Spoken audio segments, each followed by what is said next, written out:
గత 5 రోజులుగా రాష్ట్ర వ్యాప్తంగా దాదాపు 1,00,000 మంది పైన మరి ఈ ప్రభుత్వం అణిచివేతకి ఈ ప్రభుత్వం చేస్తున్నటువంటి దుర్మార్గమైనటువంటి ఆలోచనలకు నిరసనగా మరి నిరసన కార్యక్రమాన్ని గత 5 రోజులుగా చేస్తూ ఉన్నారు.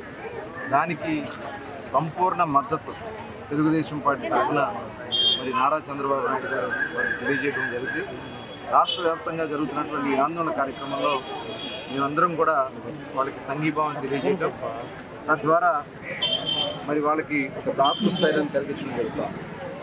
ఇవాళ ఒక న్యాయమైనటువంటి కోరికల కోసం కనీస వేతనం కేవలం 4,200 రూపాయలు మాత్రమే వాళ్ళకి గౌరవ వేతనం ఇవ్వడం జరిగింది.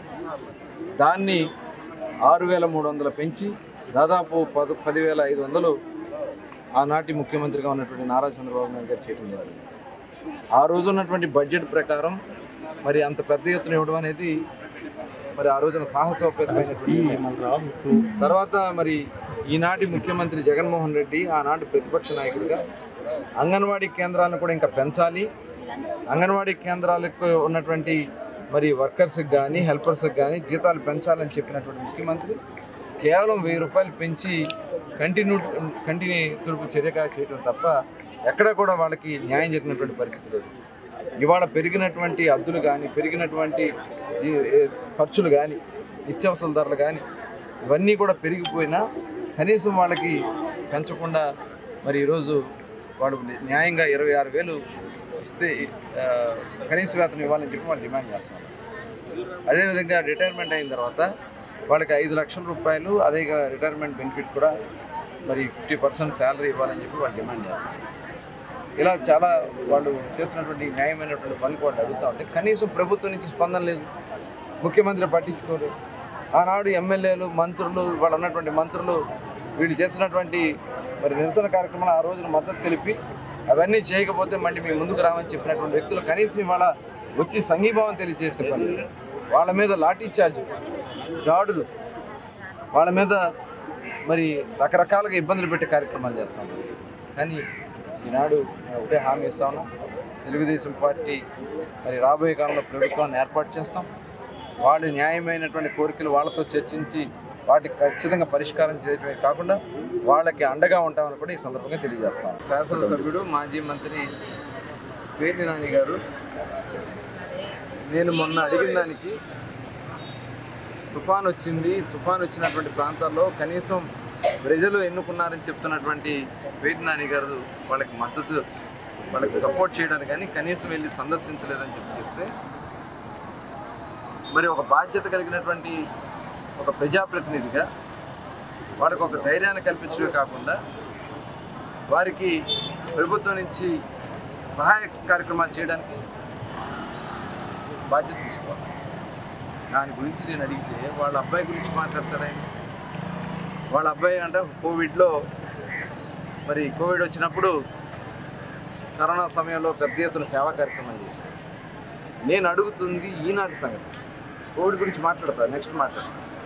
ఈనాడు రైతుల కష్టాల్లో ఉంటే మీరు ఏం చేశారని చెప్పి నేను అడిగితే దానికి సమాధానం చెప్పుకోలేనటువంటి చేతకాని దద్దమ్మ పేర్ని నాని గారు.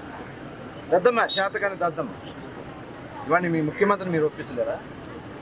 ఇవాళ తుఫాను పోయి 15 రోజులు దగ్గర అవుతూ ఉంటే కనీసం వచ్చి మీరు ఇవాళ రైతాంగానికి కష్టాన్ని తెలుసుకోకుండా మీ ముఖ్యమంత్రి గారికి చెప్పకుండా చేతకాని దద్దమ్మలుగా ఉన్నటువంటి మీరు మీ కొడుకుల్ని ప్రమోట్ చేసుకోవడానికో మీ కొడుకుల్ని అందరాలు ఎక్కించుకోవాలని చెప్పి మీరు అరువులు సాగుతూ ఉన్నారే. కోవిడ్ గురించి ఏం చేశారు మీరు? కోవిడ్లో రెమిడైజర్ ఇంజక్షన్లు అమ్ముకున్నారు, బ్లాక్ స్కానింగ్ సెంటర్లో పెట్టించి స్కానింగ్ సెంటర్లో కమిషన్లు కొట్టుకుంది మీరు. కోవిడ్ని వ్యాపారంగా మార్చుకున్నటువంటి వ్యక్తి పేర్ని నాని గారు. మీకు దమ్ముంటే ఎంక్వైరీకి పెట్టించండి, నేను చెప్తాను. ఇవాళ కొన్ని సెంటర్లు మీరు సృష్టించి పనికిరాని మిషన్లు తెప్పించి కొన్ని కోట్ల రూపాయల ప్రజాధనాన్ని దండుకున్నారు. ఇవన్నీ బయటికి తీస్తాం, వాళ్ళ అయిపోయిందని మీరు అనుకోవద్దు. ఇవాళ మీరు రెమిడైజర్ ఇంజక్షన్ల మీద ఎంక్వైరీకి ఎందుకు ఆపుదలు చేయించారు ఈ పేర్ని నాని గారు చెప్పండి. లాగులు అమ్ముకున్నారు మీరు, మీ కుటుంబ సభ్యులు, ఇది అందరికీ తెలిసినటువంటి విషయం. ఇవాళ ఏం సాధించారు, ఏం చూపించారు చెప్పండి. అనేక మంది ప్రాణాలు కోల్పోయారు ఆక్సిజన్ ఎంత కాదు, ఇదే హాస్పిటల్లో ఆక్సిజన్ మీరు సప్లై చేయని కారణంగా చాలామంది చనిపోయారు. బెడ్లు లేవు, రోడ్ల మీద నేను ఆ రోజున చాలా బాధపడటం జరిగింది. ఇక మా గురించి మీరు మాట్లాడుతున్నారు. రండి, మేము మా వాళ్ళు ఎంత సర్వీస్ చేశారో, మేము ఎంత సర్వీస్ చేసామో ప్రజలకు తెలుసు. ఆ రోజు మాకు ఏ పదవులు లేకపోయినా, మా వాళ్ళకి ఏ అధికారాలు లేకపోయినా ఇంటింటికి నిత్యావసర సరుకులు ఇచ్చారు, ఇంటింటికి కాయగూరలు ఇచ్చారు, ఇంటింటికి వాళ్ళకి కావాల్సినటువంటి సరుకులు ఎక్కడైనా ఇబ్బంది వస్తే అందించారు, భోజనాలు అందించాం. ఫోన్ కాల్ చేస్తే ఆ కుటుంబానికి తీసుకెళ్ళి భోజనం ప్యాకెట్లు మేము అందించాం. ఇవాళ అవన్నీ చేస్తారని చెప్పి మా మీద కేసులు కట్టారు. నా మీద కోవిడ్ కేసు కట్టించారు.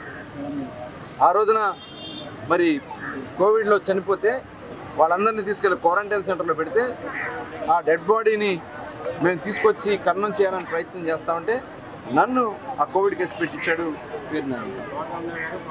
ఇవాళ అనేక మంది, తోట రామణ గారు, తోట రాజా గారు చిలకలపూడిలో ఎన్ని ఇబ్బందులు, నరకం చూపించారు. రెడ్ జోన్స్ అని వాళ్ళు ఇష్టం వచ్చినట్టుగా చేసుకున్నటువంటి వ్యక్తి వీరినాని. ఇంకా మీరు టికెట్లు ఇస్తారా ఇవ్వరా అని చెప్పేదో మాట్లాడుతూ ఉన్నారు. మీరు నేరాలు చేసుకోవడానికి, ముఖ్యమంత్రి గారితో సెటిల్మెంట్లు చేసుకోవడానికి రకరకాలుగా బ్లాక్మెయిలింగ్ రాజకీయాలు చేసే వ్యక్తి వీరినాని గారు. మీకు ఎవరో కూడా ఇక్కడ తగ్గే పరిస్థితి లేదు. ఇవాళ మేము చెప్తా ఉన్నాం, ఈ మచిలీపట్నం కోసం నిరంతరం కష్టపడింది తెలుగుదేశం పార్టీ. మళ్ళీ ఒక స్వచ్ఛమైనటువంటి పరిపాలన అందించడానికి సిద్ధంగా ఉన్నది తెలుగుదేశం. మరిన్ని వీడియోస్ కోసం ఛానల్ ని సబ్స్క్రైబ్ చేయండి. లేటెస్ట్ అప్డేట్స్ కోసం వాట్సాప్ ఛానల్ ని ఫాలో చేయండి. అండ్ లింక్ డిస్క్రిప్షన్ లో ఉంది.